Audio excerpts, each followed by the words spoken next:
Welcome to Talking Heads on USA Global TV, starring the one and only wonderful Dr. Jacqueline. It's a prestigious place where world-class influencers and experts meet, and where you'll find the most trusted advisors and coaches for all things in life and business. Visit usaglobaltv.com to sign up for our newsletter, get the value you need, and be first in line to learn about events and giveaways and other valuable content. Connect with us.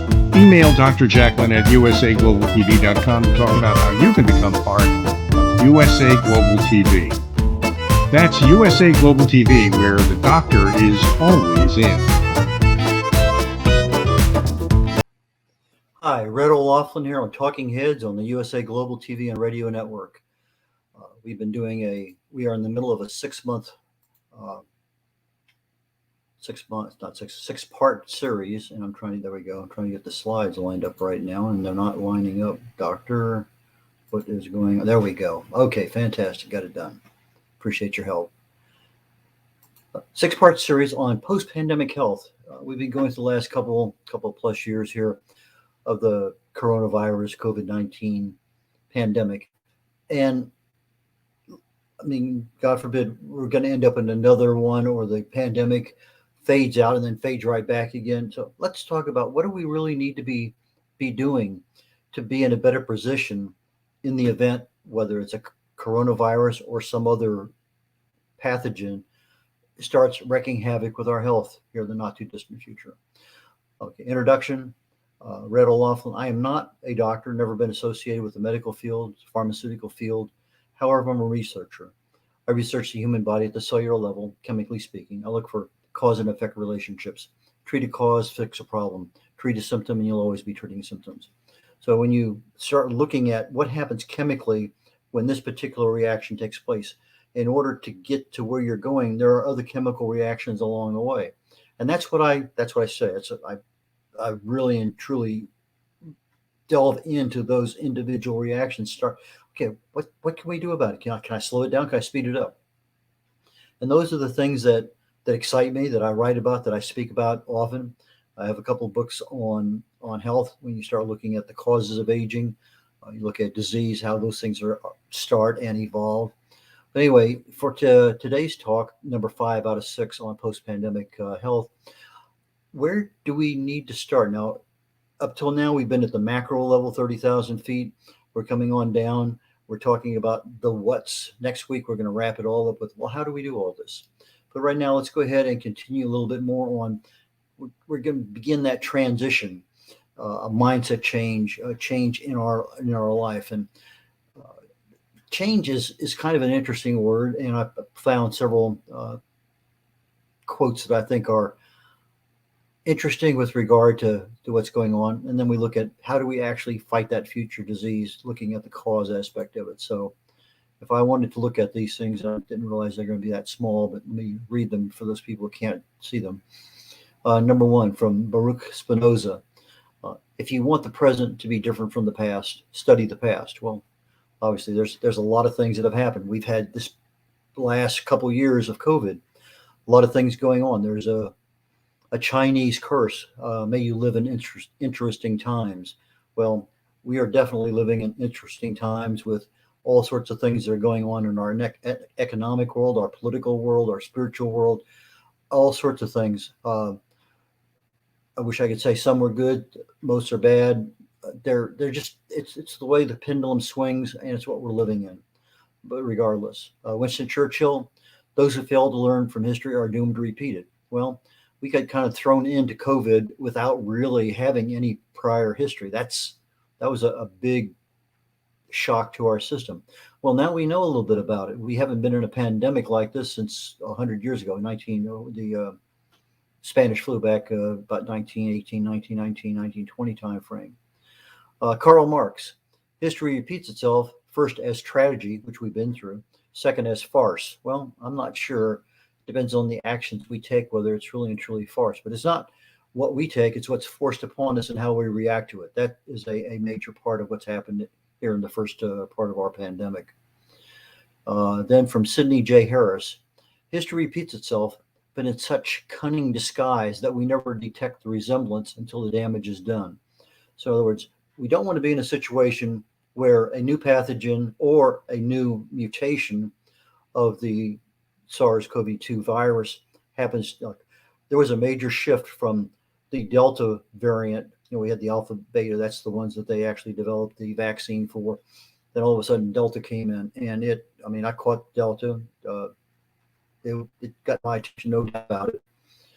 Got over it. Took a lot longer than I thought. And then all of a sudden, I said, okay, fine. I have the vaccine. I have the antibodies. But the virus mutated so much that the body couldn't recognize it. It came back as Omicron. And I caught that one too. So I've had two viral infections. So can't detect the resemblance until the damage is done. And Mark Twain, it's not worthwhile to keep history from repeating itself, for man's character will always make the preventing of the repetitions impossible. Well, again, we're not learning from our mistakes. We're just kind of there for the ride. And this is what we want to try to do, is shift our mindset. What can we do to affect our health? Not what the government's telling us to do, not what our doctor's telling us to do, not what our family's telling us to do. If we need to improve our awareness of what's out there, and then what can we do? And I'm talking about nothing major. I'm talking about incremental little changes that over time will make a major difference in your world. What do I really mean by a post-pandemic? Well, to me, a post-COVID world, post-pandemic, would be a manageable level of the SARS-CoV-2 infections, the virus, effective and long-lasting for both physical and mental health issues. And that includes both those people who were infected with the coronavirus and those people who were never infected, whether they had vaccines, boosters or not. It doesn't matter. They never actually got infected. Well, there's a lot of people out there that probably think they were never infected and they had an asymptomatic reaction. They never had any symptoms from the virus.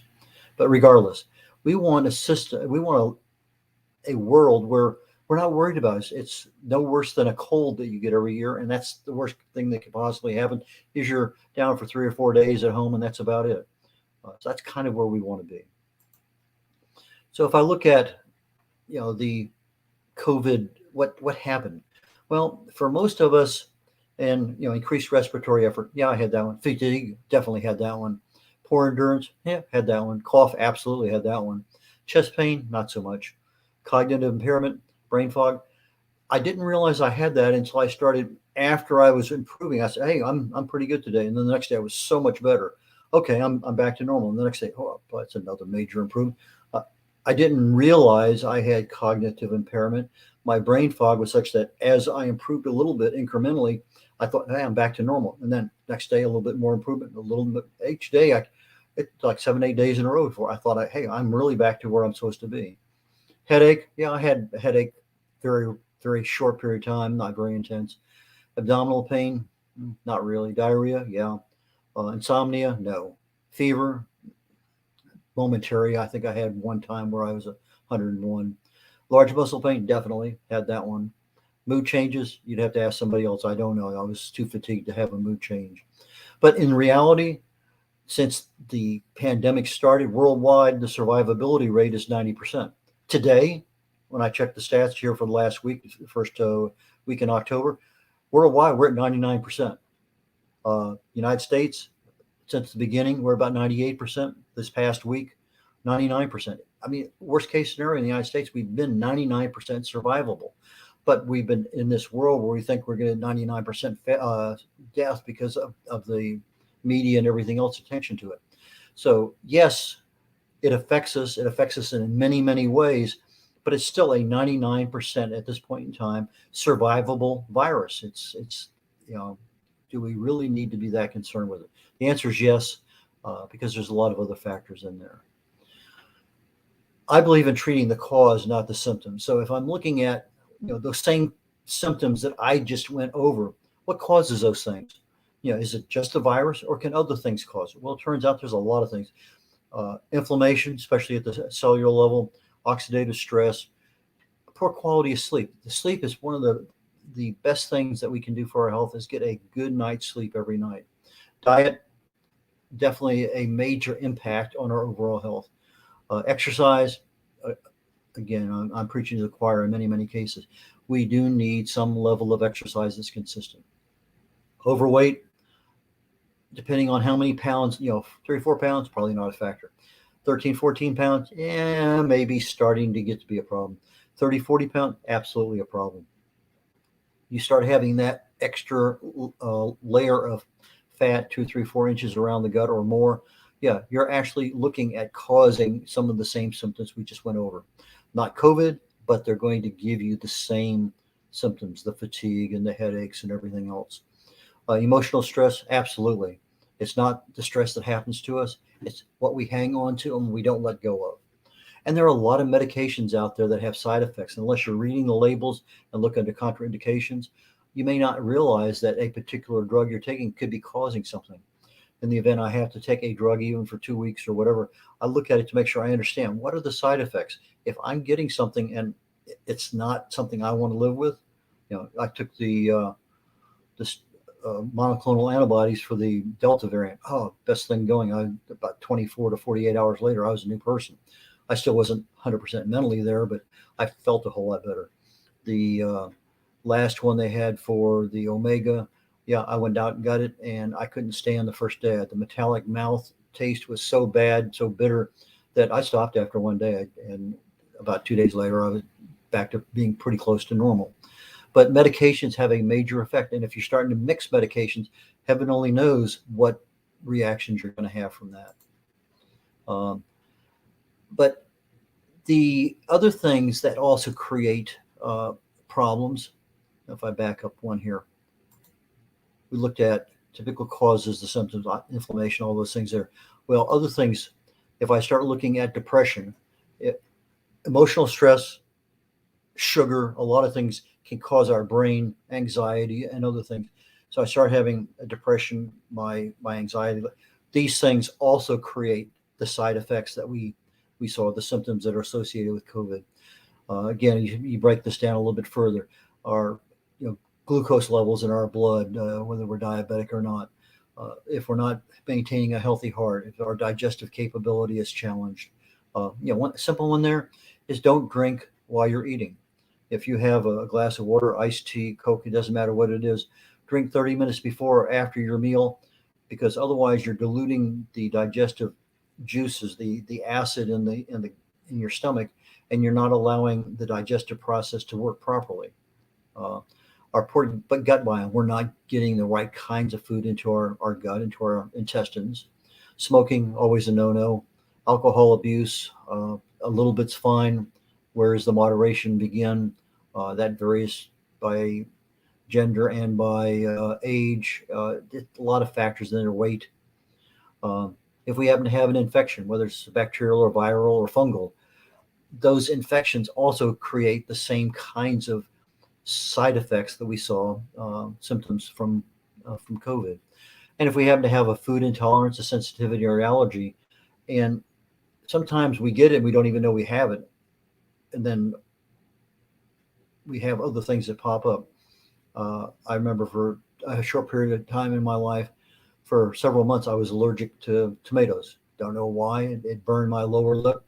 Uh, I gave it up for about 3 months, came back, a little bit, gave it up for another couple of months, came back. I was fine with tomatoes again. I found out that I'd run a 5K race or 10K race on weekends, and they had the beer truck there. I'd go over. I could have one glass of beer, fine. If I had 2 glasses of beer, I got a headache. Was it something in the beer? I don't know. I changed types of beer. It didn't matter. Uh, so I didn't have more than one glass of beer after a race, and that everything was fine for a while. 6 months later, okay, let me try a second. Well, that's fine. So we don't always keep our intolerances or sensitivities, but it's something to be aware of. Now, what can we actually do to treat those things? And this is things that we have, and this is what I'm going to get into a lot of detail in our final session next week of how do we do each of these. But stress management, Dr. Google, Dr. YouTube have so many things in there. I do the EFT, the tapping that goes around. That's a very easy way. Smiling, laughter, good stress relief. Exercise, great stress relief. A lot of things out there. You have yoga, you have meditations, you got pranayamas, breathing exercise. A lot of things out there that you can do to improve the stress levels. And again, it's not the stress that's happening to you, it's what you hang on to and not let go. Nutritional management. I've repeated this story several times, but when my wife was going between chemo and radiation for her breast cancer several years ago, I read the book, The Walls Protocol, WAHLS Protocol. Dr. Terry Walls is an internist. She came out with MS very late in life. No matter what the doctors did, it got worse. She was in a wheelchair for years. She put herself on her own protocol because she studied autoimmune diseases, of which MS is one. And within 3 months, she was able to get out of a wheelchair and walk using a walker. A month later, she was walking using a cane. By the end of the year, she was bicycling 18 miles. Well, I said, that's pretty impressive. So I put my wife on that as she was beginning the first day of radiation. I could adjust most of the side effects downward where they weren't too bad, but fatigue was something that was just terrible. 48 hours into radiation, expecting the fatigue to get worse. Only thing that changed in her life was diet. She was getting 30 to 32 of the nutrients the body needs on a daily basis. And within the 48 hours, fatigue was wiped out. Months of chemo fog, weeks of radiation, gone. The last day of her radiation, we left Houston, Texas, drove to Jacksonville, Florida, 1,000 miles. I rented a U-Haul, brought back my parents' estate stuff. She followed me 500 miles each day by herself, 48 hours after her last radiation treatment. Nutrition is a major factor in our health, and we have to have balanced nutrition. Weight management, already talked about that a little bit, but when you start having that extra layer of fat around, that acts almost like another organ in the body. It has a life of its own. Sleep management. There are a lot of things we can do to improve our sleep, and having a bottle or two of wine just before you go to bed is not the answer. But and sleeping pills are definitely not the answer. But there are natural things you can do. There are some mental exercises you can go through. A lot of options. We'll talk about those. Medication management. Now, are there ways of getting off some of the medications you're on? Maybe. I don't know. You have to talk to your doctor about that. Are there better medications that may not have some of the same side effects? Again, that's something that needs to be talked to. Toxin removal is something you can definitely do. It's basically reading the letter on the back of a product or on the front. No steroids, no artificial colors, no whatever it happens to be. Looking at your eggs and your meat, does it say pasture raised or non-GMO? There's a lot of things we can do to remove toxins. You get that toxin out of your body. Your liver now has a chance to relax because it's no longer processing everything. Lots of options we have there. Regular and consistent medical appraisals. I have not missed a physical. I joined the Navy in 1968, had a flight physical. My last flight physical was 1991, 1999, 31 years worth of flight physicals. And I just kept it up ever since. I have not missed an annual physical since 1968. It's one of those things, if you don't know where you are, how do you know where you're going to go? You really need to have the regular and consistent medical. And we'll talk about that some more. Lifestyle changes. There's a lot of things that we accept in our lifestyle, but sometimes we have those underlying factors, those habits that we need to get rid of. Maybe we have some genetic issues. A gene is literally a light switch that can be turned off or on, mainly by lifestyle choices. And even our expectations, they have a major effect on our subconscious mind. And if we don't know how to talk to our subconscious effectively, then we're going to be making some of the same mistakes over and over and over again. There's two people that I really admire when I look at how do we make a change in ourselves. We it can't be forced upon us. Well, maybe in some cases it can, but we want an everlasting change and we want it for the better. Well, Morris Massey, I was fortunate enough to meet him in New Orleans where he lived, but back in the mid-70s, he came out with which was that time, a videotape called "You Are What You Were When," and I was enamored by it. He really went into the psychological being of why are we the way we are, and he basically says that behaviors are driven by a value system, and that we can't change that value system unless we have a significant emotional event in our life. That's an experience that is so mentally arresting that it becomes a catalyst for change. We consider something, we examine it, we look at the possibility, and we actually change our value system. That may be something, let's say you're in an automobile wreck. Everybody is seriously injured but you. A lot of people with PTSD, they're on the battlefield. Something happens and they're the only ones to walk away with no injury. It may be a number of things. Maybe with the COVID, everybody in your family was so severely affected with it, maybe it's lost a couple of people. Significant emotional events can make changes overnight, not the incremental time. I'm talking about just flipping a switch kind of changes.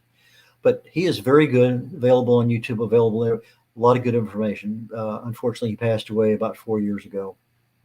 Um, Another one, Anthony Robbins. He basically has the pain pleasure principle, something developed by Sigmund Freud. People make choices to avoid or decrease pain, or to create or increase pleasure. The pain pleasure. This is what Sigmund believes. That's the core of all the decisions we make. So our beliefs, our values, our actions, and our decisions are built on whether we want to avoid pain or increase pleasure. Well, to a degree, probably right, but there are other factors out there. What are we really looking at as we're getting into our post-pandemic world? Well, obviously the two big factors out there are age. We went through the pandemic and we're 30, probably didn't even see maybe a day or two of any kind of side effects. Maybe our parents suffered a little bit, maybe our grandparents died. I don't know, but age is definitely a factor. If you're under 50, you probably weren't affected very much at all in a big scope of things. You're talking about 0.1% or 0.01% of the people affected were below 50. Now you get up in that 75, 85 degree range, maybe it's 15%, maybe a little bit higher. And depending on whether you're at the front end of the pandemic or after they started all the isolation and other things, that maybe it's 20 or even 30% a loss of life on the front end because nobody knew what was going on. But as things started to evolve, and they said, okay, fine, we need to isolate, we need to do that before the vaccines came out. Age has an effect, and the experiences that we have watching that now. If you're in your 30s and you pass through this, and now you're in your 40s or 50s, and another pandemic comes around, you have the experience. Well, it wasn't that bad back then, but it's not what happened. You experienced it, but the age that you experienced it. But what happened to your parents or your grandparents? That is what may happen to you down the road, and that's what you have to look at. Is not what you actually experienced, but what were the experiences of the people of the age that you're at that time. So if it turns out that 20 years from now, you're 55, 60 years of age, and something happens for whatever reason, a new coronavirus hits or something, your experiences are going to give you a different decision matrix. Well, I'm not going to worry about it. Well, take that into account. This is the beginning of awareness. What happened to you at a certain age, you have to factor in what happened to the people at the ages, because a lot of these diseases are very age dependent. What happened to those that you love? What was your mindset at the time? Were you scared to death to leave the house? Were you one of those people wearing a mask inside your car wherever you went? Or were you one of those people who, I'm not worried about it. I'm in good health. Whatever it is, I can withstand. Our mindset, our sense of values, all those things are in there. And so we need to look at what is seriously worth changing. Now, when I look at disease begins at the cellular level in the body. When you have chronic low-level inflammation for a long period of time, free radical damage gets in there and starts wreaking havoc at the cellular level, DNA level. You end up with cellular mutations that over time, and I'm talking literally months, years, actually can grow into something. If you wanted to check for it, you couldn't find it. If you waited a few years and you knew you wanted to find, you may not even be able to isolate it. These things are so small, and they take, in some cases, decades to get large enough that now they become a serious health issue. But left unchecked, we end up with the next stage in the pathway for disease called oxidative stress. And when you start getting to that level, now, if you wanted to start measuring something, yes, you can actually go out. One of the tests I do every year on my annual physical is a C-reactive protein. When there's inflammation in the body, C-reactive protein is created in response to that inflammation. Well, if you can control your inflammation by antioxidants, then your inflammation never gets high enough to create C-reactive protein. So the closer you are to zero on your CRP test, the better off you are. But if left unchecked and you're not getting any kind of annual physical, you're not getting a blood test, you don't know where you are, all of a sudden you're providing a fertilized field for disease to begin and grow. And it may take years in the making to actually begin large enough to actually feel or impact your health. Um, from a lifestyle choices, and this is something we've been talking about, not just in the post-pandemic health, but literally in almost every single one of the health uh, talking heads presentations I've done.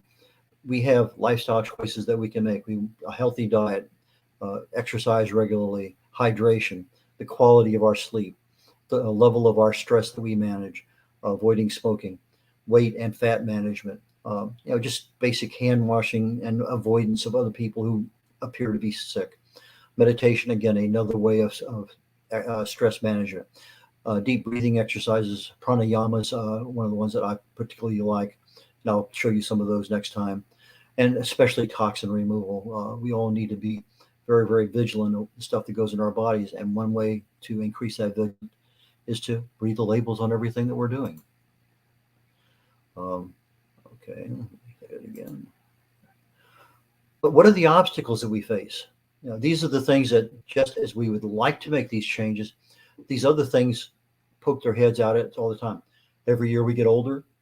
If we're not taking good care of ourselves, comorbidities, multiple health issues, cardiovascular disease, hypertension, diabetes, obesity, uh, lots and lots of issues. And when you start compounding them on top of each other, the people who died with COVID had multiple health issues, and there was it got into their lungs, pneumonia set in, boom. Or cancer wasn't treatable because of the isolation in the hospitals, or they didn't have and cancer took over, or some other disease took over. Uh, just so many things that if we are aware on the front end that we need to treat those effectively, then burnout, whether the burnout is from being at home, if you're an entrepreneur, if you're working for a company, the company goes through a lot of stress with supply chain issues, for instance.